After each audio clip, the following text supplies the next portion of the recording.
Muy buenas tardes para todos. Nosotros somos el grupo de Patología Renal 2.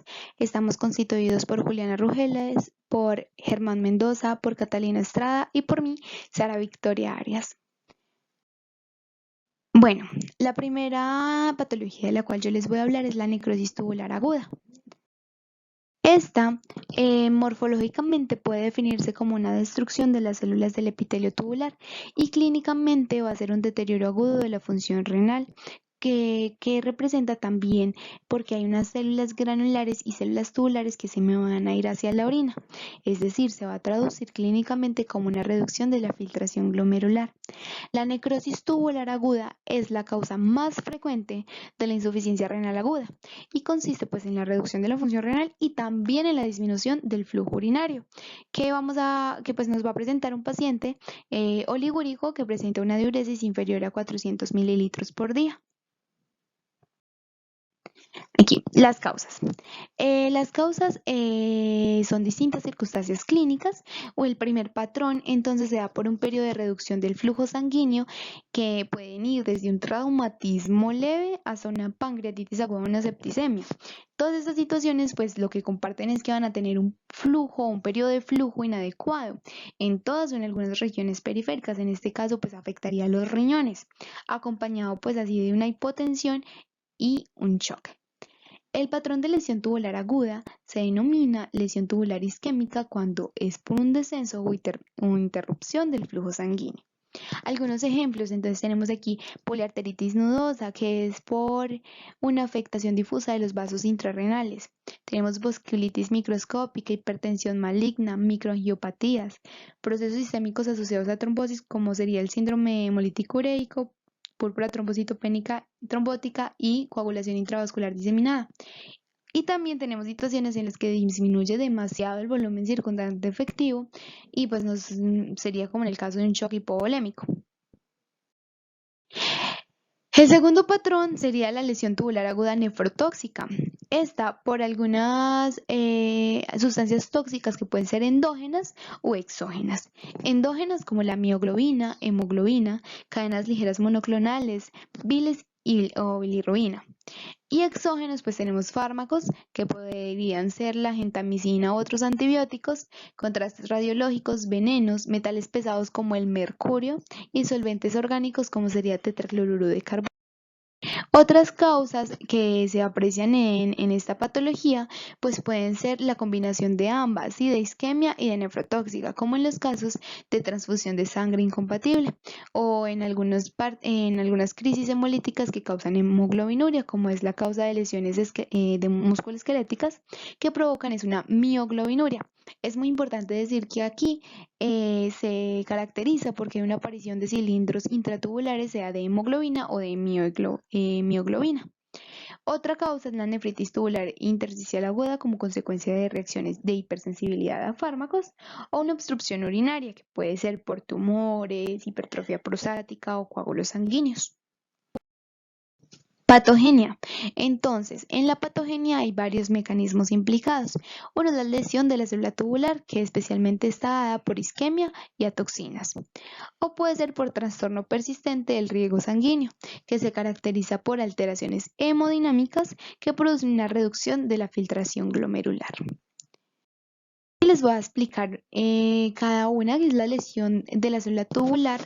Está causada especialmente por isquemias y por toxinas. Entonces, por isquemias tenemos que va a producir unas alteraciones estructurales y funcionales. Esas alteraciones estructurales pues son las propias de una lesión reversible, que son tumefacción celular, pérdida de borde en cepillo, aparición de bulas, pérdida de polaridad o desprendimiento celular. Y las causadas por lesiones destructivas, como serían necrosis y apoptosis. Y hay varios factores que van a predisponer pues, a que se sufra una lesión tóxica, como es el aumento de ciertas moléculas que son reabsorbidas y secretadas a través del túbulo proximal, o también porque hay una exposición a concentraciones elevadas de solutos en el lumen, que esa concentración de solutos se da por aumento en la reabsorción de agua. Trastorno persistente del riesgo sanguíneo. Entonces, aquí hay una reducción del aporte de oxígeno y sustratos a las células tubulares. Entonces, hay una presentación de una isquemia. Recordemos que la isquemia, como les dije en la diapositiva anterior, causa unas alteraciones estructurales. Una de ellas, y muy importante, es la pérdida de la polaridad celular. Este acontecimiento conduce a una redistribución de proteínas de membrana, como puede ser la redistribución de la sodio-potasio ATPasa, que pasa de la superficie basolateral de las células tubulares a la luminal. Si esto ocurre, va a haber una reducción de la reabsorción de sodio en los túbulos proximales. ¿Qué pasa si el sodio se me reduce en la reabsorción de sodio? Se me reduce en el túbulo proximal. Pues el sodio va a seguir y va a aumentar a nivel del distal, a nivel de los túbulos distales. Recordemos que allí se halla el aparato justaglomerular, entonces me va a estimular o activar el sistema renina-angiotensina por el sistema de retroalimentación túbulo-glomerular y me va a ocasionar una vasoconstricción de la arteriola preglomerular. También la isquemia me va a ocasionar una alteración de las integrinas. Recordemos que las integrinas son las que anclan las células tubulares a las membranas basales, y pues si hay una alteración de ellas, determina que estas se separen de sus membranas basales y se suelten hacia la orina. Si hay mucha cantidad de estos restos tubulares, pueden ir y van a bloquear el flujo de la orina. Esto se va a llamar obstrucción por cilindros. Si aumenta esto y hay una obstrucción y bloquea el flujo de la orina, va a aumentar la presión intratubular y esto me va a provocar una disminución de la filtración glomerular. Además, el flujo de los tubos lesionados puede salirse hacia el intersticio. Si me aumenta la presión intersticial, puede provocar un colapso tubular. También es importante decir que las células tubulares isquémicas van a expresar ciertas quimiosinas y citocinas y otras moléculas de adhesión, como serían la P-selectina, y pues van a provocar una inflamación intersticial porque aumenta la reclutación de leucocitos. Entonces, en conclusión, o para decírselos en otras palabras, la lesión isquémica renal se caracteriza por unas graves alteraciones hemodinámicas que provocan la disminución de la filtración glomerular. La principal, pues, va a ser la vasoconstricción intrarrenal, que va a determinar la reducción de flujo plasmático glomerular y también va a disminuir el aporte del oxígeno que va a llegar a la parte externa de la médula. Las vías de constricción o fenómenos de constricción que se han asociado a estas son la renina-angiotensina, que son esta, ya les expliqué por qué era estimulada, el tromboxano A2 y la actividad simpática. Sin embargo, es muy importante decirles que actualmente se cree que la vasoconstricción viene mediada más importante por la lesión endotelial. Recordemos que cuando tenemos una lesión endotelial, lo que se me va a liberar en mayor proporción es endotelina, el mayor vasoconstrictor, y así también me produce una disminución de ciertas sustancias vasodilatadoras como sería óxido nítrico y prostaglandinas. Entonces, si se me disminuye estas, me va a aumentar la vasoconstricción. Acá tenemos un esquemita. Entonces tenemos que las lesiones isquémicas y nefrotóxicas van a afectar directamente el glomérulo y como respuesta van a tener una disminución de la filtración glomerular. Entonces, tenemos isquemias o nefrotoxinas. Me van a causar una lesión de los túbulos, sea proximal o en la rama ascendente gruesa. Entonces, lo primero es que me va a causar vasoconstricción. Ya les mencioné que esto me va a estas lesiones causan algunas alteraciones estructurales, como es la pérdida de la polaridad, que eso me da una redistribución de las proteínas de membrana y pues me va a aumentar la llegada del sodio a nivel distal, entonces me aumenta renina-angiotensina, el vasoconstrictor. Sin embargo, aquí no está, pero como ya les mencioné, lo más importante es que por esta lesión endotelial se me va a secretar endotelina y me va a causar una vasoconstricción muy potente. Y así me disminuye también óxido nítrico y prostaglandina I2. Si no hay sustancias vasodilatadoras que me contrarresten esto, pues me va a llevar a una disminución de la filtración glomerular. Lo segundo es obstrucción por cilindros. Ya les comenté que hay una alteración en las integrinas, entonces va a haber desprendimiento celular y me va a provocar obstrucción por cilindros, que me aumenta la presión intratubular y me disminuye la filtración glomerular. También hay un flujo retrogrado tubular que disminuye el flujo de líquido tubular. Mi paciente va a estar oligúrico. Y además de todas esas sustancias vasoconstrictoras que les mencioné, pues también entonces van a participar en este proceso la apoptosis y la necrosis de las células tubulares. Estas células muertas pueden inducir a reacciones inflamatorias y la reacción inflamatoria intersticial pues me va a agravar la lesión tubular. Todo estos mecanismos me llevan a la disminución de la filtración glomerular. La morfología. Cuando hablamos de la morfología hablamos que hay dos patrones morfológicos, la necrosis tubular aguda, isquémica y la tóxica. La isquémica, vamos a hablar de la primera. Entonces, son lesiones que se dan especialmente en las partes rectas del túbulo proximal y la rama ascendente gruesa de Henle. Se caracteriza porque son necrosis focales en diferentes puntos a lo largo de la nefrona. Entonces, si son focales, también tienen zonas extensas que se conservan con normalidad. Con frecuencia, pues vamos a encontrar distintas lesiones tubulares, entre ellas, pues atenuación del borde en cepillo, vesiculación, descamación del borde en cepillo, pues este se me va a desprender hacia la orina. Y también tenemos algo muy importante que es la tubulorexis, que es la ruptura de las membranas basales, y la oclusión del túbulo, pues por desprendimiento de esas hacia la orina. La porción recta del túbulo proximal y la ramada ascendente de Henle pues son las más vulnerables, pero también se pueden encontrar lesiones a nivel distal. Para reiterar, recuerden, no se presenta necrosis celular franca.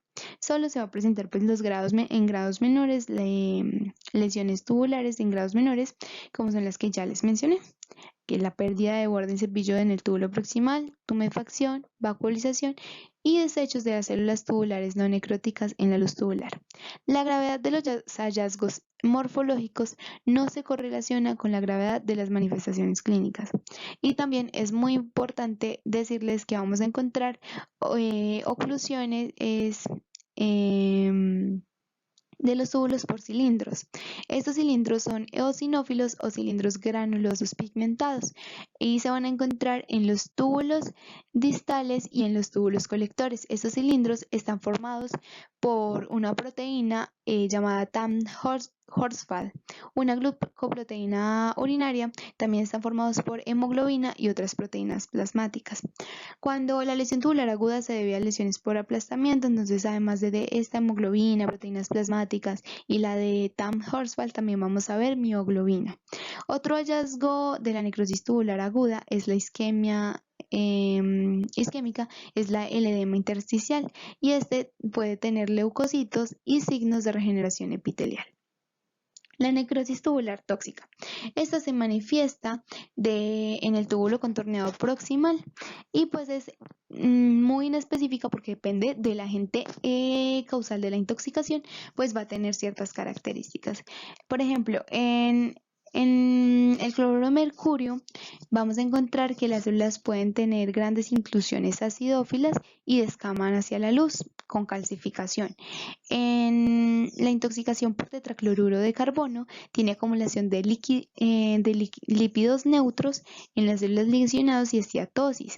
Y en la tinglicol podemos encontrar que hay una balonización y degeneración hidrópica o vacuolización en los túbulos contorneados. También podemos encontrar cristales de oxalato cálcico en la luz tubular. Entonces, la lesión tóxica depende mucho de cuál es el agente causal, pues para tener sus características histológicas.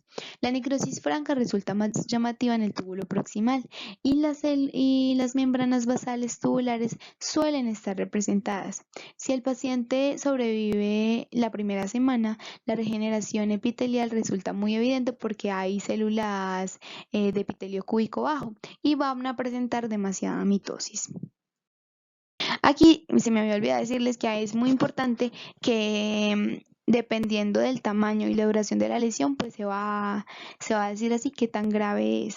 Entonces, se confía que en la recuperación de la necrosis tubular aguda nefrotóxica, cuando el agente causal no ha afectado ningún otro órgano, como serían el hígado y el corazón, pues el 95% de los pacientes se recuperan. En cambio, si hay un shock séptico, hay quemaduras extensas o pues cualquier cosa que me genere un daño multiorgánico, la mortalidad es superior al 50%. La segunda patología que les voy a exponer es la nefritis tubulointersticial. Esta nefritis intersticial es un grupo de enfermedades inflamatorias que se caracterizan por las alteraciones histológicas y funcionales que afectan principalmente los túbulos y el intersticio, por eso túbulo intersticial. Los glomérulos pueden encontrarse completamente respetados o pues también encontramos que ellos se pueden afectar en fases tardías de la enfermedad. Las lesiones pueden ser primarias o secundarias. Entonces, las lesiones secundarias pueden, pues hablemos primero de las lesiones secundarias que pueden aparecer en procesos vasculares, quísticos, metabólicos como en la diabetes y renales. Y pues los procesos de lesión túbulo-intersticial que aparecen por fenómenos primarios tienen distinta etiología y mecanismos patogénicos diferentes. Por eso, este trastorno se identifican más por su causa y también es importante decir que las alteraciones glomerulares y vasculares generalmente se dan en la etapa tardía de la enfermedad. Entonces, algunas causas de la nefritis tubulointersticial, entonces tenemos que si es por infecciones bacterianas, generalmente es por la pielonefritis aguda bacteriana o puede dar por infecciones víricas y por parásitos. También tenemos las no bacterianas que pueden ser por toxinas como fármacos, nefritis intersticial aguda por hipersensibilidad, analgésicos, metales pesados como el plomo y el cadmio, puede ser por enfermedades metabólicas, nefropatía por uratos, nefrocalcinosis que sería la nefropatía hipercalcémica, nefropatía aguda por fosfatos, nefropatía hipopotasémica, nefropatía por oxalato, también por factores físicos como sería la obstrucción crónica de las vías urinarias, que también por neoplasias como serían el mieloma múltiple, en las reacciones inmunitarias como el rechazo de trasplante, el síndrome de Sjögren, sarcoidosis, también en vasculopatías, se puede presentar misceláneas como nefropatía de los Balcanes por complejo nefronoptisis, que es la enfermedad quística medular, y nefritis intersticial idiopática. La morfología. Entonces, aquí en la morfología decimos que en función de las características clínicas y carácter del exudado inflamatorio, la necrosis tubulo-intersticial, independientemente del agente etiológico, puede dividirse en aguda y en crónica. Entonces, cuando tenemos aguda es que tiene un comienzo brusco y se caracteriza porque hay un edema intersticial acompañado por infiltración leucocitaria. Esta infiltración leucocitaria es de predominio eosinófilo y neutrófilo. Y si esta infiltración leucocitaria se encuentra en el intersticio y hay necrosis tubular focal. En la crónica encontramos que puede haber infiltrado leucocitario predominantemente mononucleares, pero aquí se caracteriza mucho porque hay intensa fibrosis intersticial y atrofia tubular difusa. Entonces, así se van a, esas características son las que van a dar como si es aguda o crónica. Entonces, ya dijimos que si es aguda, se caracteriza por edema. Sí, sí, y pues porque hay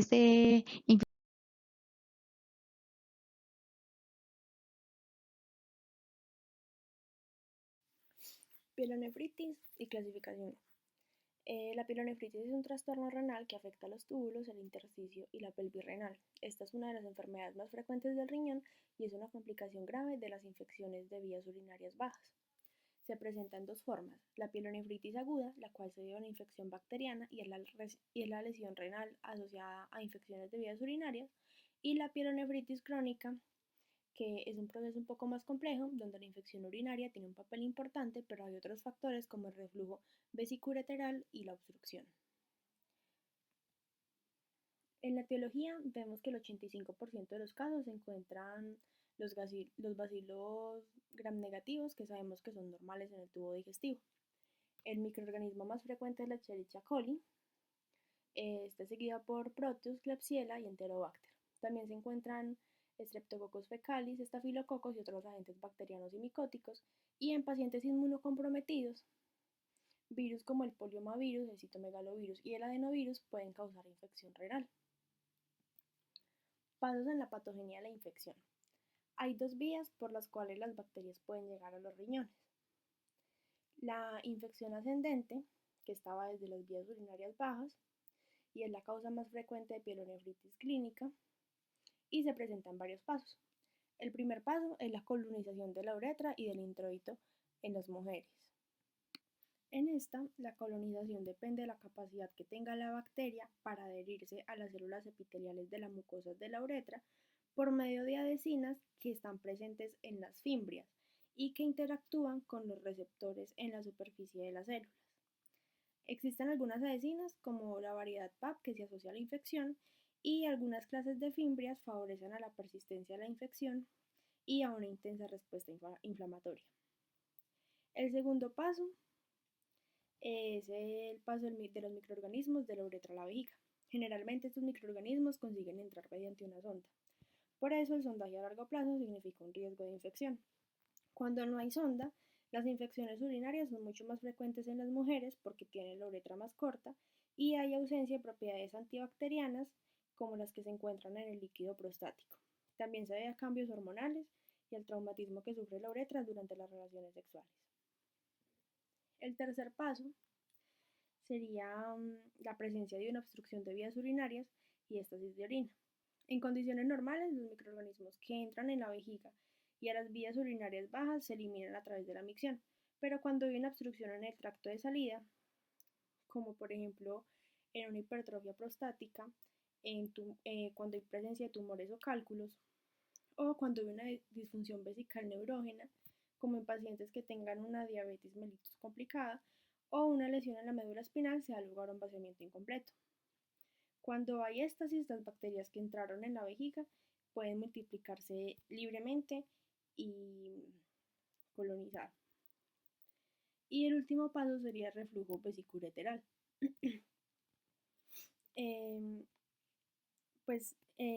Una válvula vesicureteral incompetente permite que las bacterias suban por el uréter y lleguen hasta la pelvis renal. Cuando no hay reflujo, la infección se mantendría solamente en la vejiga. Y la segunda vía sería la infección hematógena. Esta es menos frecuente y ocurre como consecuencia de la siembra hacia los riñones de bacterias desde focos a distancia en el curso de una septicemia o de una endocarditis infecciosa. En esta imagen podemos ver aquí entonces las dos formas de infección. Entonces está la infección hematógena, donde los agentes habituales son el Staphylococcus y el E. coli. Vemos que estos microorganismos llegan a través de la arteria renal, y en la infección ascendente, donde los microorganismos colonizan la uretra, suben de la uretra a la vejiga, se quedan en la vejiga en caso de que no haya una alteración en la unión vesicureteral, y suben hasta el riñón si hay alguna alteración. La pielonefritis aguda. La pielonefritis aguda es una inflamación supurativa aguda del riñón causada por una infección bacteriana y en algunas ocasiones es de origen viral. Sus características morfológicas son inflamación supurativa intersticial parchada. Encontramos abscesos focales delimitados que afectan a uno o ambos riñones. La distribución de estas lesiones es impredecible, tiende a ser desordenada, pero en la pielonefritis asociada a reflujo, los polos superior e inferior son los que más se ven afectados. Están los agregados intratubulares de neutrófilos. Inicialmente, el infiltrado de neutrófilos se limita al tejido, pero pronto afecta a los túbulos y se produce un absceso con destrucción de los túbulos. La luz tubular representa una vía rápida para la extensión de la infección, por lo que se observan grandes masas de neutrófilos en la luz tubular. Y por último encontraríamos entonces la necrosis tubular. Aquí en esta primera imagen podemos ver la superficie de la corteza con áreas blanco-grisáceas que representan inflamación y formación de abscesos. Por ejemplo acá, y bueno, todo el riñón se puede ver. En esta segunda imagen vemos múltiples microabscesos amarillentos. Estos que están acá, bueno, se ven como en todo el riñón, que afectan tanto a la corteza como a la médula, y este patrón es un patrón más característico de una infección hematógena.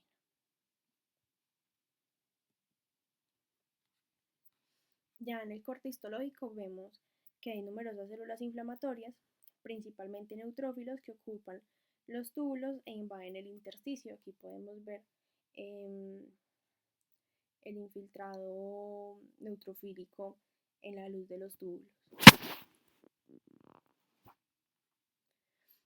Acá vemos la colonia del microorganismo, el absceso, todo el infiltrado inflamatorio y vemos algunos túbulos también con infiltrado neutrofílico. En cuanto a las complicaciones, estas pueden ser necrosis papilar, pionefrosis o absceso perinéfrico. La necrosis papilar, en esta los 2/3 distales de las pirámides muestran áreas de necrosis blanco-grisácea o amarillenta y pues es importante saber que se pueden afectar una o todas las pirámides del riñón o de los riñones afectados. En el microscopio, el tejido necrótico muestra necrosis coagulativa característica con conservación de los esbozos de los túbulos. La respuesta leucocitaria va hasta los límites entre el tejido conservado y el tejido destruido. Esta necrosis papilar se da principalmente en diabéticos y en sujetos con obstrucción de vías urinarias. Normalmente es bilateral, pero puede ser unilateral. La necrosis papilar también se puede asociar a la nefropatía por analgésicos o a la enfermedad de células falciformes y a veces aparece en la orina una papila necrótica que se ha desprendido.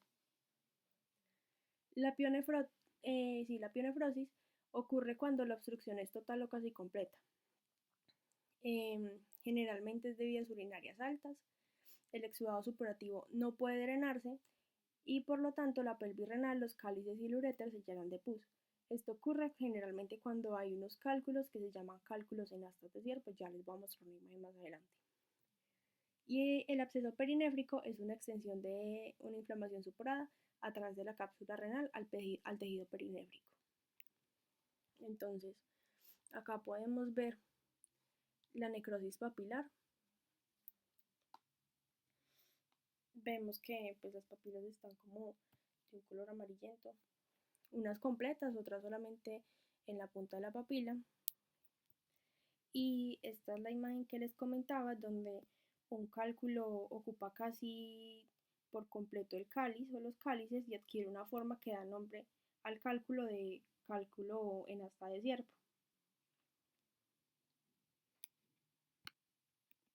En la fase de resolución, después de la fase aguda de la lesión, esta cicatriza y el infiltrado neutrófilo se reemplaza por macrófagos, células plasmáticas y más adelante por linfocitos.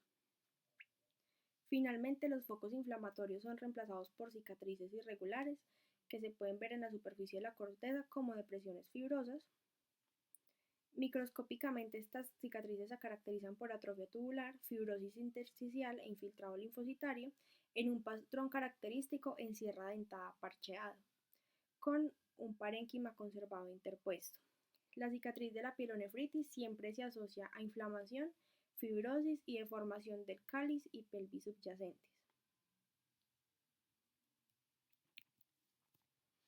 Ahora, un caso clínico sobre pielonefritis aguda. Tenemos una paciente de sexo femenino de 22 años de edad que acude al servicio de urgencias por presentar dolor en la región lumbar e hipocondrio izquierdo de tipo cólico que se irradia a hipogastrio y presenta disuria de 3 días de evolución. Refiere a malestar general, escalofríos y fiebre de hasta 39 grados. La paciente no tiene antecedentes personales de interés. Al examen físico vemos que está en regular estado general, consciente y orientada, normocoloreada y normohidratada. Eupneica en reposo, la auscultación cardiopulmonar está normal, el abdomen blando, depresive, no presenta megalias, pero tiene dolor a la palpación en el hemiabdomen izquierdo. Y la maniobra de puño percusión es positiva al lado izquierdo. En el hemograma y las pruebas bioquímicas vemos que la hemoglobina está dentro de sus valores normales, los leucocitos están aumentados a expensas de los neutrófilos, lo cual nos sugiere que hay una infección. En las pruebas bioquímicas vemos que todo está normal, y el sodio está ligeramente disminuido. En el análisis de orina, eh, la densidad está dentro de sus valores normales, el pH es ácido, hay presencia de cuerpos cetónicos, hay presencia de hemoglobina, tenemos nitritos negativos y en el análisis del sedimento vemos que hay piuria de 10 a 25 hematíes por campo, abundantes células epiteliales y 4 cruces de bacterias. Se hizo un hemocultivo, no se encontró crecimiento bacteriano en sangre, se hizo un urocultivo donde se encuentra Escherichia coli, 100.000 unidades formadoras de colonias por mililitro, y las radiografías de tórax y la ecografía abdominal están sin alteraciones. Se diagnostica pielonefritis aguda y después de este diagnóstico se realiza el tratamiento con ceftriaxona, trombamicina, enantium y acetaminofén. Después de 24 horas la paciente tiene una muy buena evolución y después de estar hemodinámicamente estable y con apirexia se decide dar de alta y se envía a tratamiento ambulatorio con cefuroxima y acetaminofén. Como conclusión, entonces, un diagnóstico precoz de pielonefritis permite la rápida instauración del tratamiento, evitando posibles complicaciones como un shock séptico o el desarrollo de una pielonefritis enfisematosa. La pielonefritis crónica. Esta es una infección persistente en el riñón como consecuencia de alteraciones en las vías urinarias. Es una enfermedad tubulointersticial crónica en la que la inflamación y la cicatrización se acompañan de lesiones de los cálices y la pelvis. Es una causa importante de nefropatía terminal y de destrucción renal en los niños con graves alteraciones en vías urinarias inferiores. Esta se divide en dos formas, que es la asociada a reflujo crónico y la pielonefritis obstructiva crónica. La primera es la forma más frecuente y en esta la afectación renal de la nefropatía por reflujo se produce en la primera infancia como consecuencia de una infección urinaria que se superpone a un reflujo vesiculoenteral congénito y reflujo intrarrenal. Esta puede ser unilateral o bilateral y se pueden causar daños renales en ausencia de infección. A esto se denomina reflujo estéril, pero pues esto solamente ocurre cuando hay una obstrucción demasiado grave. Y la pielonefritis obstructiva crónica, teniendo en cuenta que la obstrucción predispone a infecciones en el riñón, las infecciones repetidas que se superponen a las lesiones obstructivas difusas o localizadas ocasionan brotes a repetición de inflamación y cicatrización en el riñón, y esto acaba en un cuadro de pielonefritis crónica. Esta obstrucción favorece a la atrofia del parénquima y la enfermedad puede ser bilateral, como en el caso en el que haya una alteración en las válvulas uretrales posteriores, o unilateral en caso de que hayan cálculos o anomalías obstructivas unilaterales en el uréter. Entonces, acá podemos ver una acumulación de células inflamatorias crónicas y acá, con un poco más de aumento, vemos los linfocitos y células plasmáticas que son característicos de la pielonefritis crónica.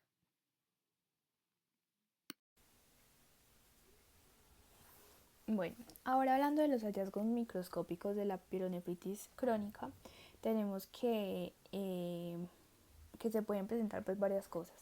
Entonces, las lesiones microscópicas van a afectar a los túbulos y el intersticio. Pueden haber unas zonas con los túbulos atrofiados y otras con los túbulos hipertrofiados o dilatados. En estas zonas donde se encuentran dilatados, el epitelio puede presentarse que está lleno de unos cilindros coloides y esto se va a llamar tiroidización. También si la infección se encuentra activa, se puede presentar neutrófilos en el intersticio y también cilindros de pus en los túbulos. También los vasos arcuatos y los interlobulillares pueden mostrarse con esclerosis obliterante en la íntima y en pacientes con hipertensión también puede haber una arteriosclerosis hialina en todo el riñón. Se puede presentar una fibrosis que va a rodear el epitelio calicial y esta viene acompañada de una inflamación crónica. Generalmente los glomérulos se encuentran de un aspecto normal, pero pueden haber casos donde haya presencia de una fibrosis periglomerular, también una obliteración fibrosa de origen isquémico o lesiones secundarias a la hipertensión. Y por último tenemos que hay pacientes que pues están cursando una pielonefritis crónica y también tienen una nefropatía por reflujo. Esas personas van a desarrollar una proteinuria en ya fases avanzadas y van a tener una glomerulosclerosis segmentaria y focal. La imagen que estamos viendo ahí es una imagen macroscópica y aquí tenemos la microscópica donde observamos la dilatación, la fibrosis y la tiroidización de los túbulos.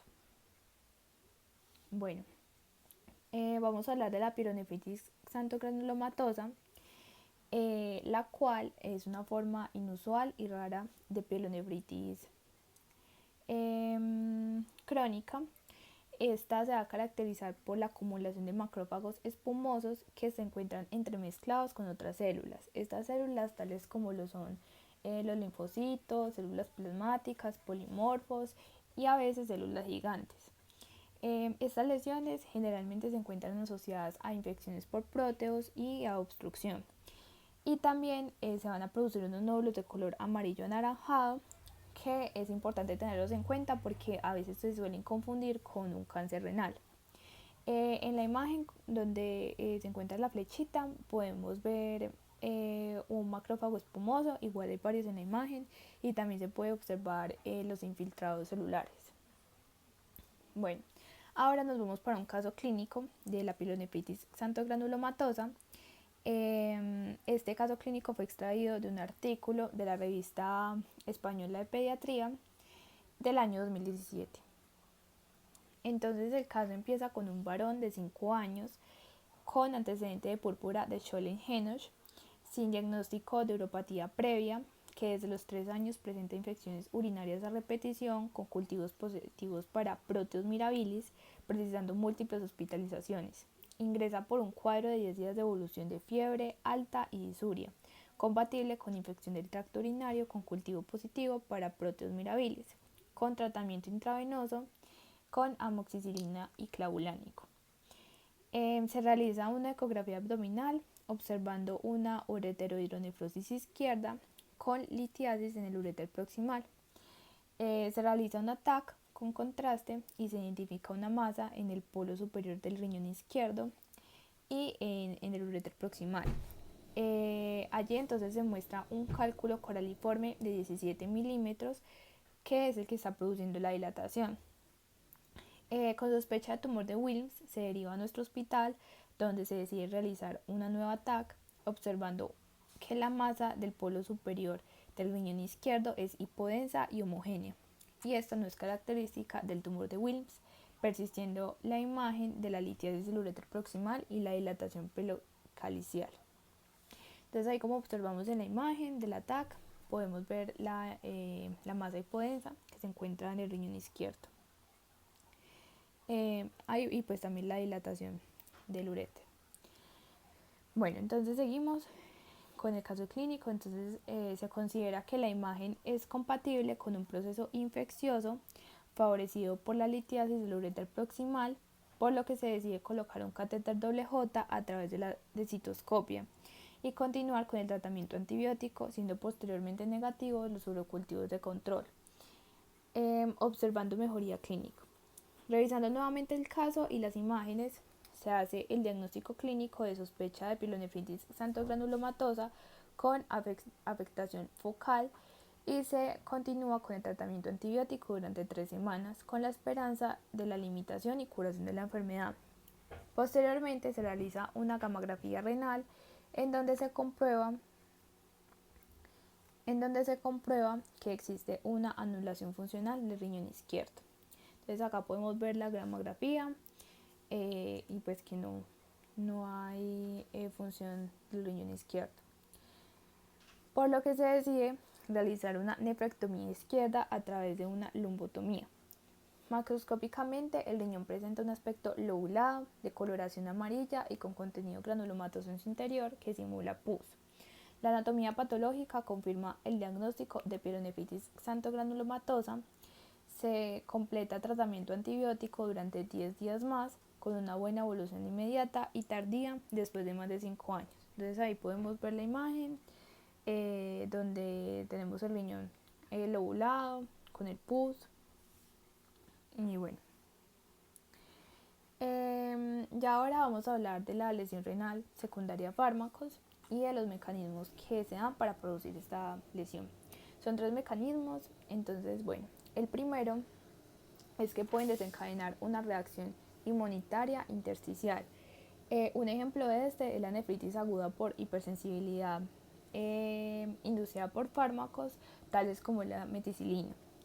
El segundo mecanismo es que pueden causar una insuficiencia renal aguda. Y el tercer mecanismo es que pueden provocar lesiones tubulares, que estas son sutiles pero son acumulativas y tardan años en manifestarse, produciendo así una insuficiencia renal crónica. Esto es importante porque generalmente estas lesiones pasan desapercibidas y solamente se descubren ya cuando el paciente está cursando la insuficiencia renal. Bueno, entonces hay como unos tipos de estas nefritis y entonces vamos a empezar con la nefritis intersticial aguda por fármacos. Esta pues se da por un abuso o un excesivo consumo de fármacos y bueno, esta fue descrita inicialmente después del uso de las sulfamidas y estas causaron una nefritis tubulointersticial aguda, pero aparecen pues ya con más estudios se dieron cuenta que aparecía más frecuentemente en las penicilinas sintéticas como la meticilina y la ampicilina, en otros antibióticos de síntesis como lo de la rifampicina, en diuréticos como son las tiazidas, AINES y otros medicamentos como lo es el alopurinol y la cimetidina. Bueno, ya hablando como tal de la enfermedad, decimos que está a comenzar aproximadamente 15 días después de haber tomado el fármaco, que se va a caracterizar por fiebre, eosinofilia y esta puede ser transitoria, exantema y alteraciones renales, tales como lo es la hematuria, proteinuria y leucocituria. Bueno, algunos pacientes pueden presentar elevación de la creatinina y la insuficiencia pueden presentar insuficiencia aguda con oliguria. Esto sobre todo pasa en aquellos pacientes de edades avanzadas. Bueno, en la morfología, entonces tenemos que histológicamente estas lesiones se van a localizar en el intersticio, que a veces va a mostrar un edema pronunciado y una infiltración por células mononucleares como lo son los linfocitos y los macrófagos, que puede presentar tubulitis, que es la infiltración por linfocitos en los túbulos y esta es frecuente. También puede haber necrosis y regeneración tubular. Generalmente los glomérulos se encuentran normales, a excepción de algunos casos donde esta nefritis es causada por AINES y sí tienen pues como unos cambios pero son leves. Bueno, otro tipo es la nefropatía por abuso de analgésicos. Esta es una forma de enfermedad renal crónica y pues se debe al excesivo consumo de analgésicos. Se caracteriza morfológicamente por una nefritis tubulointersticial crónica que se acompaña de una necrosis papilar. Bueno, los pacientes que desarrollan esta enfermedad, como lo había dicho anteriormente, es porque son pacientes que habitualmente ingieren grandes cantidades de estos analgésicos y no solamente pues estos, sino que los ingieren en mezclas. Mezclas de 2 o más medicamentos y por eso es que se da esta nefropatía. Bueno, morfológicamente tenemos cambios macro y microscópicos. Entonces macroscópicamente tenemos que los riñones pueden estar de un tamaño normal o un poco más pequeños, que la corteza va a presentar zonas deprimidas y zonas elevadas. Las partes que se encuentran deprimidas son unas áreas de atrofia, atrofia de la corteza que está cubriendo las papilas que se encuentran necrosadas con calcificación, fragmentación y desintegración.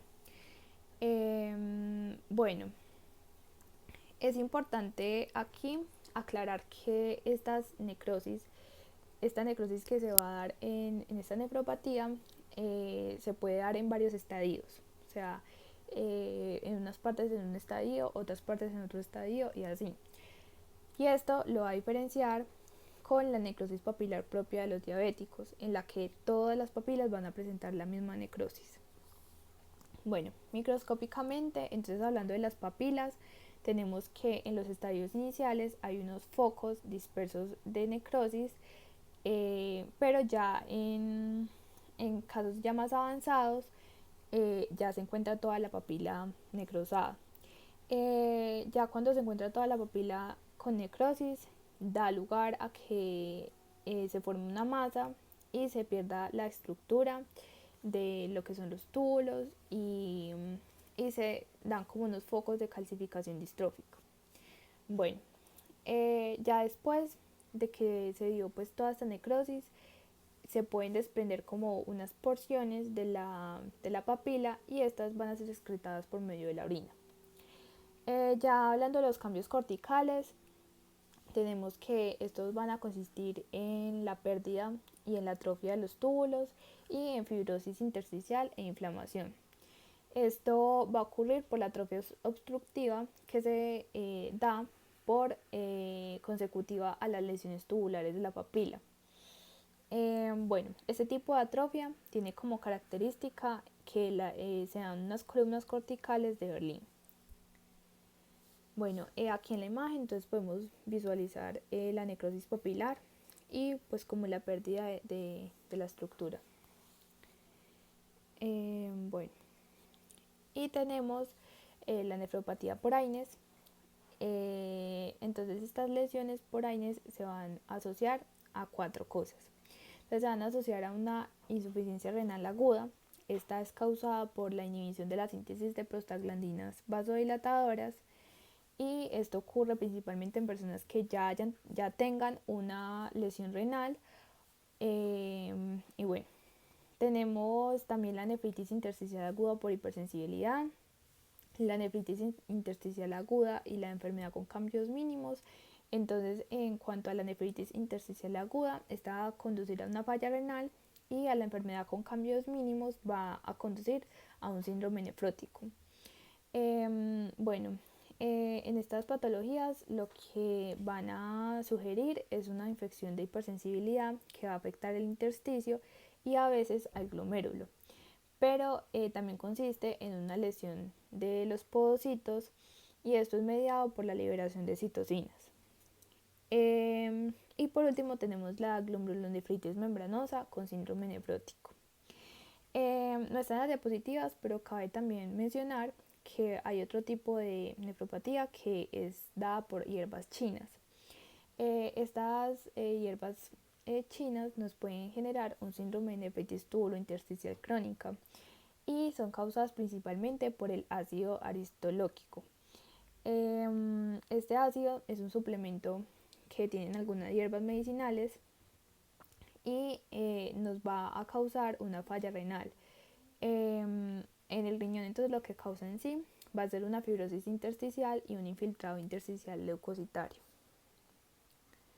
Bueno, ya entonces vamos a empezar a hablar de la uropatía obstructiva.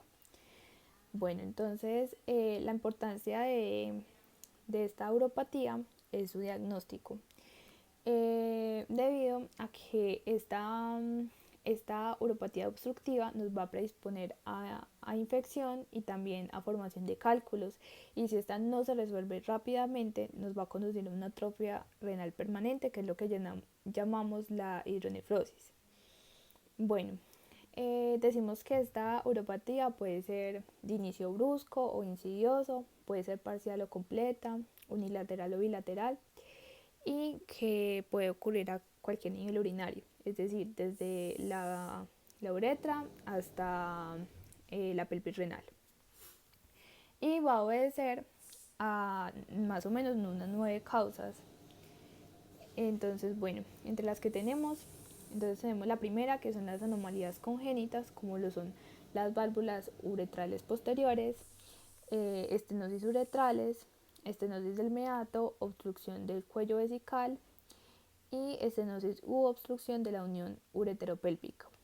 También la segunda causa van a ser los cálculos urinarios, la tercera causa hipertrofia prostática benigna, la cuarta causa tumores, entre los cuales encontramos el carcinoma de próstata, tumores de vejiga, procesos malignos de estructuras vecinas, como lo es el linfoma retroperitoneal y el carcinoma del cuello uterino o del útero. También la quinta causa, entonces tenemos que la inflamación, como lo es la prostatitis, la ureteritis, la uretritis y fibrosis retroperitoneal. La sexta causa va a ser las papilas o un coágulo desprendido, como ya lo había dicho anteriormente. Bueno, la séptima causa va a ser el embarazo normal, la octava un prolapso uterino y cistocele, y la novena trastornos funcionales neurogénicos, como las lesiones en la médula espinal o la nefropatía diabética, y también otras alteraciones funcionales del uréter o la vejiga, y estas son denominadas una obstrucción funcional. Como les dije ahora, cuando ya se da la atrofia renal permanente, es lo que llamamos una hidronefritis. Entonces vamos a hablar de esta. Bueno, la hidronefritis, como definición, decimos que es la dilatación de la pelvis y de los cálices renales que se asocia a una atrofia renal progresiva y consecutiva de la obstrucción del flujo de salida de la orina. Entonces, acá tenemos varias cosas. Como yo lo había dicho anteriormente, esas obstrucciones pueden ser completas o pueden ser incompletas. Acá en la hidronefritis, sin importar qué tipo de obstrucción sea, como en los estadios iniciales de la patología, la filtración glomerular se va a mantener, nunca va a disminuir. Pero entonces esto va a tener unas consecuencias. Entonces primero es que este filtrado va a pasar retrógradamente al intersticio y a los espacios perirrenales, y allí ya va a regresar al sistema linfático y al sistema venoso. Pero no siempre es así. A veces entonces esta filtración es sostenida, lo que va a hacer es que va a dilatar a los cálices y a la pelvis, como lo podemos ver en la imagen. Entonces, al haber como esa presión aumentada en estos lugares, entonces retrógradamente esta orina o esta filtración que se obtuvo va a pasar a los conductos colectores y de allí a la corteza, y esto es lo que va a producir la atrofia renal. También va a afectar a la médula, ya que va a comprimir los vasos sanguíneos que se encuentran en ella, y esto va a reducir el flujo sanguíneo pues de la misma. Al inicio pues los efectos vasculares que se van a dar en la médula son reversibles, pero si esta obstrucción se prolonga, ya pueden haber cambios funcionales en ella. Bueno, las alteraciones son principalmente tubulares y se manifiestan por el deterioro de la capacidad de concentración. Ya solamente, pues ya en estadios finales ya sí se disminuye la filtración, pero hay que recordar que al inicio siempre se va a mantener esa filtración. Bueno, ya hablando de la morfología, entonces tenemos que cuando la obstrucción es completa se va a disminuir la filtración glomerular. Como lo dije, esto pasa ya en estadios finales. Y bueno, se va a dilatar la pelvis, los cálices, y a veces puede haber atrofia del parénquima. Y cuando la obstrucción es incompleta, nunca se va a anular el filtrado glomerular y se da una dilatación progresiva. Ya hablando como tal de la morfología, entonces tenemos que macroscópicamente va a haber un aumento variable en el tamaño del riñón, inicialmente hay una dilatación incompleta de la pelvis y de los cálices y puede haber inflamación intersticial. Esta inflamación se da incluso así no haya una infección. Bueno, ya en los casos crónicos va a aparecer la atrofia tubular cortical con mucha fibrosis intersticial y difusa. También decimos que hay una desaparición progresiva de los vértices de las pirámides y ya estas finalmente se van a convertir en una cavidad, como lo podemos observar en la imagen. En casos ya muy avanzados, el riñón puede transformarse en una estructura quística de paredes delgadas acompañada de mucha atrofia parenquimatosa. Hay desaparición completa de las pirámides y un adelgazamiento de la corteza. Todos estos cambios los podemos observar en la imagen, donde vemos las paredes delgadas, la pérdida como de las pirámides y así.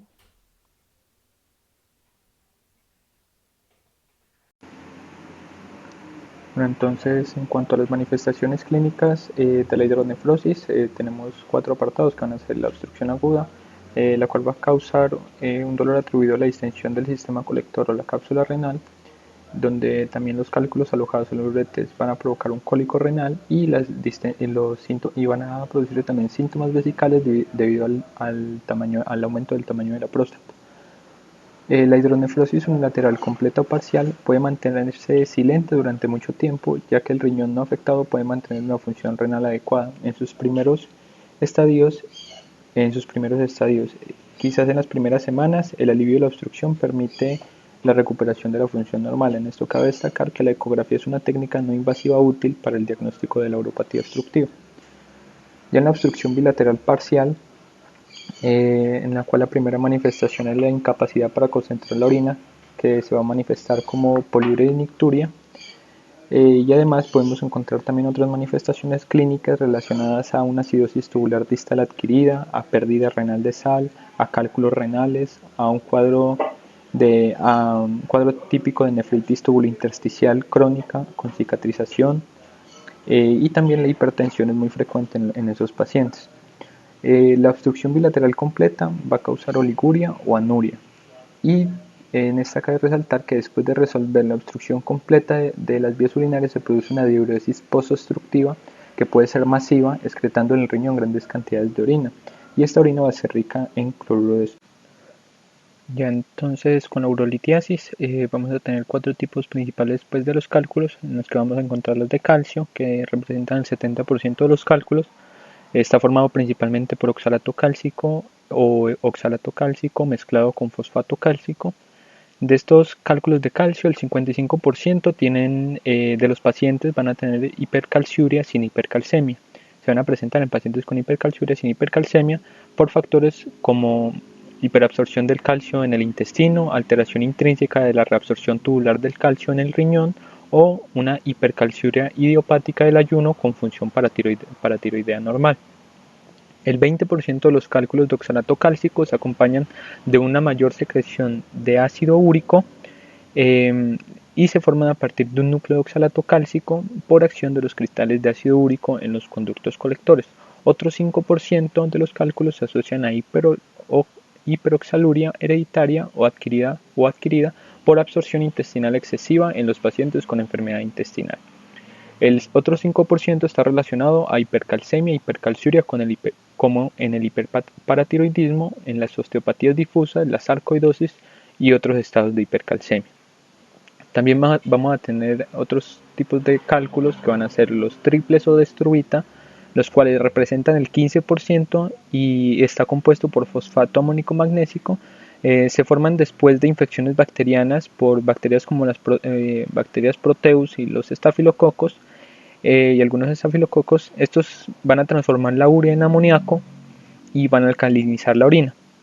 Entonces, por esta alcalinización de la orina se va a precipitar las sales de fosfato amónico y magnésico, produciendo así lo que van a ser los llamados cálculos coraliformes. El ácido úrico, los cálculos de ácido úrico representan del 5 al 10% de los cálculos, son frecuentes en sujetos con hiperuricemia, como gota, como los pacientes que padecen de gota, como también en enfermedades que impliquen un metabolismo celular rápido, como las leucemias, y no obstante más de la mitad de todos los pacientes más de la mitad de todos los pacientes con cálculos de ácido úrico no tienen ni hiperuricemia ni aumento de la excreción de ácido úrico. En este grupo se cree que hay una tendencia a la excreción de orina de pH menor de 5.5 de origen no explicado, la cual predispone a la formación de piedras de ácido úrico debido a que el ácido úrico es insoluble en la orina ácida. Estos cálculos en la radiografía, al contrario de los cálculos de calcio, los vamos a ver radiolúcidos o radiotransparentes. Los cálculos de cistina se deben principalmente a defectos genéticos de la reabsorción renal de aminoácidos, incluida la cistina, que provoca cistinuria. Estos se forman con un pH urinario bajo. Y tenemos otros tipos de cálculos, los cuales se forman debido a que los cálculos debido a que hay una deficiencia en los inhibidores de la reabsorción de cristales en la luz tubular, entre los cuales vamos a tener el pirofosfato, el bifosfonato, el citrato, los glucosaminoglicanos, la osteopenia y una glucoproteína denominada nefrocalcina. Morfológicamente, los cálculos son unilaterales en el 80% de los casos, pues cabe resaltar que son unilaterales en el 80% de los casos.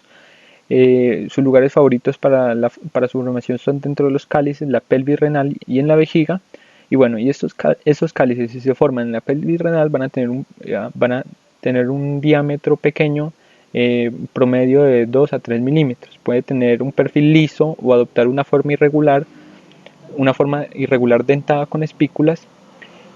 También es frecuente encontrar muchos cálculos en el riñón y la acumulación progresiva de sales puede llegar a provocar el desarrollo de estructuras como ramificadas que se conocen como los cálculos coraliformes, que ya antes había mencionado, que también son llamados cenastas de ciervo, que crean un molde del sistema pélvico y calicial y lo van obstruyendo progresivamente. En las manifestaciones clínicas, entonces vamos a ver que según el tamaño, los más pequeños van a producir síntomas como el cólico renal y los más grandes principalmente hematuria. Además, esta litiasis pueden venir acompañadas de infección superpuesta, ya sea por la obstrucción o por el traumatismo. Estos cálculos pequeños que van a producir el cólico renal se debe a que se introducen en el uréter y lo recorren con ayuda del peristaltismo ureteral hasta la vejiga. Incluso se pueden trasladar después por la uretra. Y los más grandes que no pasan por la uretra se quedan en la pelvis renal y se manifiestan principalmente, como había dicho, con hematuria. Ya los tumores benignos que están presentes en el riñón, vamos a tener el adenoma papilar renal. El adenoma papilar renal son unos adenomas, como su nombre lo indica, pequeños, que son bien delimitados, que se originan en los túbulos renales y la mayoría tienen una estructura papilar, es de tipo papilar. Estos miden menos de 5 milímetros de diámetro, están ubicados en la corteza, macroscópicamente van a formar nódulos separados bien definidos de un color amarillo grisáceo pálido, y microscópicamente las estructuras son papilares, ramificadas y con muchas vellosidades, pero también pueden formar túbulos, glándulas, cordones y sábanas o masas celulares. Las células son cuboides o poligonales con núcleos pequeños y homogéneos en el centro, con poco citoplasma y sin atipia. Aquí es importante que en los cortes histológicos no se distingue y se puede confundir, ya que según estos criterios, estos tumores no difieren del adenocarcinoma papilar de células renales, de bajo grado, por lo que todos los adenomas de este tipo, todos los adenomas renales se deben tratar sin importar el tamaño. Dentro de los tumores benignos también tenemos el angiomiolipoma, el que está formado por vasos, fibras musculares lisas y grasa, y se encuentra en el 25 a 50% de los pacientes con esclerosis tuberosa. La esclerosis tuberosa es una lesión en la corteza cerebral que produce epilepsia, retraso mental y alteraciones cutáneas, pero también puede producir unos tumores benignos en lugares infrecuentes como va a ser el corazón. Y ya su importancia clínica radica en que puede causar hemorragias espontáneas. También tenemos el oncocitoma, que representa entre el 5 al 15% de las neoplasias renales, procede de las células intersticiales de los conductos colectores. Macroscópicamente tiene un aspecto bronzado, color caoba, es homogéneo, bien encapsulado, puede llegar hasta 12 centímetros de diámetro. Y microscópicamente es un tumor epitelial formado por células grandes, eosinófilas, núcleos pequeños y redondos y con grandes nucleolos de aspecto benigno, y citoplasma con muchas mitocondrias. Ya después entramos a los tumores malignos, como lo va a ser el carcinoma de células renales, que proviene del epitelio tubular y también es denominado adenocarcinoma renal, o antes llamado también hipernefroma, debido a su aspecto amarillo y a la similitud con las células claras de la corteza suprarrenal. Tenemos unos factores de riesgo donde el tabaco es el factor de riesgo más notable, seguido por la obesidad, que es principalmente más en mujeres, también por estrógenos no neutralizados. También se dice que solo el 4% de estos cánceres renales son familiares y se transmiten autosómico dominante. La hipertensión arterial también es un factor de riesgo, la exposición al asbesto, los derivados del petróleo y metales pesados, y la insuficiencia renal crónica con enfermedad quística adquirida o esclerosis tuberosa. Según la clasificación y la morfología de este carcinoma de células renales o adenocarcinoma renal, lo vamos a clasificar en cuatro. El carcinoma de células claras, que es el más frecuente, del 70 al 80%, tiene unas células de citoplasma claro o granular, y cabe resaltar que no son papilares. Su crecimiento no es papilar, sino que puede ser sólido y pasar a trabecular como en forma de cordón, o puede ser tubular. Este puede ser familiar o en mayor medida esporádico, en un 95%.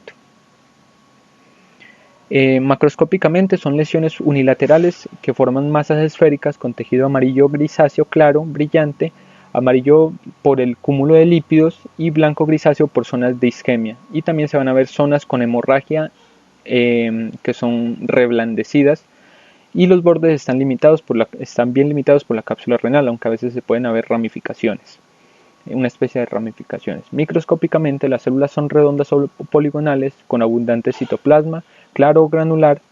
Las tinciones van a mostrar glucógeno y lípidos, tienen ramificaciones vasculares con áreas quísticas y sólidas, y se diferencian bien, aunque algunos tienen atipias nucleares con núcleos pleomorfos y células gigantes. El carcinoma papilar, que representa del 10 al 15%, se origina en el túbulo contorneo distal y es de crecimiento papilar. También puede ser familiar o de origen esporádico. Pueden ser multifocales, bilaterales, y cuando son grandes son hemorrágicos. Son hemorrágicos quísticos normalmente, y están relacionados en mayor medida a pacientes con enfermedad quística asociada a diálisis. Microscópicamente está formado por células cúbicas cilíndricas bajas, organizadas en formaciones papilares. Las células espumosas intersticiales son frecuentes en los tumores papilares también, y pueden verse cuerpos de samoma. El estroma es escaso pero ricamente vascularizado.